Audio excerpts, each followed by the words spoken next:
Kerajaan Pahang telah membelanjakan sebanyak RM50 juta bagi membantu rakyat di negeri ini sepanjang tempoh pelaksanaan Perintah Kawalan Pergerakan PKP bermula tahun lalu. Yang Amat Berhormat Menteri Besar Pahang Datuk Seri Haji Warusdiwan Ismail berkata, daripada jumlah itu, sebanyak RM24.39 juta telah disalurkan pada PKP 1.0 menerusi 5 fasa, iaitu fasa 1 sebanyak RM15.39 juta, fasa 2 RM4.22 juta, fasa 3 RM2.34 juta, fasa 4 dengan RM614,750 dan fasa kelima pula adalah RM1.83 juta. Katanya bagi PKP 2.0 pula, Kerajaan Pahang telah membelanjakan sebanyak RM9.65 juta dan PKP 3.0 pula sebanyak RM15.84 juta melibatkan dua fasa, iaitu fasa 1 sebanyak RM9.65 juta dan fasa 2 melibatkan peruntukan RM6.19 juta.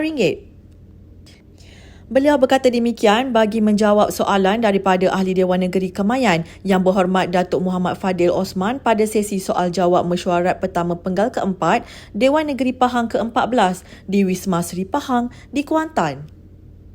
Sementara itu, menjawab soalan daripada Ahli Dewan Negeri Muazzam Shah Yang Berhormat IR Razali Kasim, Datuk Seri Haji Warusdiwan Ismail berkata, Unit Penguatkuasaan Negeri Pahang UPNP berjaya menyelesaikan sebanyak 142 aduan daripada jumlah 192 aduan yang diterima. Beliau berkata baki sebanyak 50 aduan lain yang masih belum diselesaikan kini dalam tindakan susulan oleh UPNP dan aduan yang diterima melibatkan aduan di bawah Kanun Tanah Negara 1965, Enactment Mineral 2001, Akta Perhutanan Negara 1984 dan Enactment Sumber Air 2007. Katanya bagi aduan yang diterima, sekiranya didapati berlaku kesalahan di bawah akta dan enactment yang disebutkan di atas, maka tindakan akan diambil meliputi prosedur serbuan, rampasan serta sitaan jentera atau mesin, siasatan, pengenaan kompaun dan tindakan pendakwaan terhadap pelaku kesalahan. Kerajaan mengambil langkah agresif dengan membekukan pengeluaran lesen vessel dan peralatan khususnya bagi perikanan pantai kurang 30 batu nautika yang telah mencapai tahap eksploitasi optimum.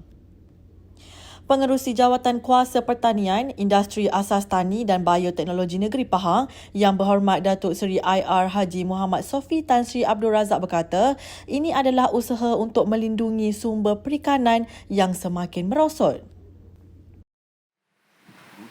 Akta Perikanan 1985 memperuntukkan Jabatan Perikanan Malaysia bertanggungjawab terhadap pemeliharaan, pengurusan dan pembangunan perikanan tangkapan di laut dan di muara.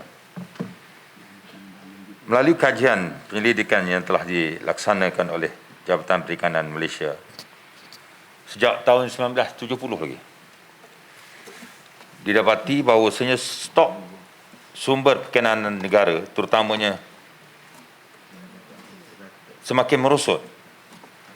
Kemerosotan stok sumber perikanan ini terutama sekali dari segi jenis ikan dasar laut adalah berpunca daripada aktiviti penangkapan ikan secara berlebihan menggunakan peralatan destruktif, pencerobohan kawasan oleh nelayan tempatan dan nelayan asing, kerosakan habitat, tempat perlindungan dan pembiakan ikan, pembangunan tidak lestari atau tidak mesra alam dan sebagainya lagi. Beliau berkata demikian bagi menjawab pertanyaan daripada Ahli Dewan Negeri Berserah Yang Berhormat Tuan Haji Anda Surarabu pada mesyuarat pertama penggal keempat Dewan Negeri Pahang ke-14 di Wisma Seri Pahang di Kuantan. Katanya jika penangkapan ikan melebihi keupayaan, maka ianya akan menjejaskan sumber perikanan dan mengancam usaha menjamin bekalan makanan daripada sumber perikanan laut. Justru Jabatan Perikanan Negeri Pahang hanya memberi kelulusan memperbaharui lesen-lesen yang sedia ada atau meluluskan pindah milik kepada nelayan tulen yang layak sahaja. Pada masa ini, negeri Pahang tidak mampu mencapai sasaran pemberian vaksin sebanyak 32,000 dos sehari berikutan bekalan vaksin yang diterima masih tidak mencukupi. Perkara berkenaan dijelaskan oleh Pengerusi Jawatan Kuasa Kerja Raya, Pengangkutan dan Kesihatan Negeri Pahang Yang Berhormat Datuk Seri Nurul Azali Sulaiman yang mencelah ketika sesi perbahasan oleh Ahli Dewan Negeri Semambu Yang Berhormat Encik Lee Chien Chang. Menurutnya, saranan untuk meningkatkan kadar vaksinasi di negeri ini adalah apa yang telah dan sedang giat dilakukan oleh kerajaan negeri, terutamanya melibatkan kawasan padat penduduk serta luar bandar. Jelas beliau, soal pusat vaksinasi tidak beroperasi setiap hari bukan isu yang sebenar, tetapi kerana Pahang menerima kurang bekalan vaksin berbanding kawasan Lembah Kelang. Pada masa ini, secara purata, Pahang hanya mampu memberi suntikan sebanyak 18,000 hingga 20,000 dos vaksin sehari berbanding sasaran 32,000 yang diletakkan.